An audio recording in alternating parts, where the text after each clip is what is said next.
دیارە ئەو پردە 2 ساڵ بوو خراپ بوو کێشەی بۆ هەموو سنووری گەرمیان و بە تایبەت ناحیەکانی سەرقڵا و ئاوەسپی و زنانە دروست کرده بوو. خۆشبەختانە هەفتەی پێشوو کاک شێخ ئەحمەد دەندامی مەکتەبی سیاسی یەکێتی نیشتیمانی کوردستان و سەرپەرشتیاری هەڵبژاردن لە گەرمیان لەگەڵ کاک سالار محمود بەرپرسی ماڵبند لەگەڵ کاک جەزا محەممەد بەرپرسی نووسینگەی کاقوبات هاتنە بازنەی سەرقڵا. ئێمە لەگەڵ برادرانی بازنەی سەرقڵا کۆمەڵێک پرۆژەمان خستە بەردەست بەڕێزیان خۆشبەختانە موافقەی لەسەر هەموویان کرد بۆ دەست بەجێ کارەکانی دەست پێ کرد. یەکێک لەو پرۆژانە و گرنگترین پرۆژیان ئەو پردەیەکە لە سەرقڵا دروستەکرێ، زیاتر لە 6 مەتر درێژە، زیاتر لە 1.5 ملیار بودجەی بۆ دیاری کراوە.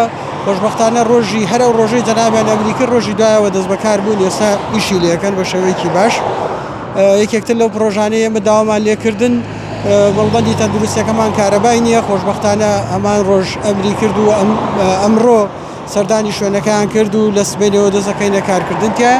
ئەمڕۆ دووبارە لەگەڵ یا قسەمان کردەوە بۆ بابەتی ساحەیەکی تارتان کە چەند ساڵێکە خراپ بوو و نەتوانراوە چاک بکرێ. خۆشبەختانە بڕیاری دا سبەینێ برادرانە نێرێتە ئێوە بۆ چاکردنی ئەو پرۆژەیە. بەڕاستی کاری زۆر گەورەی کردووە و من لە شوێنی تریژ وتووە من ناوم لێ ناوە شێخی ئاوەدانی، تا شێخە چێتە هەر شوێنێک ئاوەدانیە گەیەنێ و سوپاسەکەی بە ناوی گەرمیانەکانەوە کە دەستی ئاوەدانی گاندوتە هەموو ئەو دیهاتە دوورانەی کە چەند ساڵە بێنازن و نەتوانراوی چان بۆ بکرێ بەداخەوە.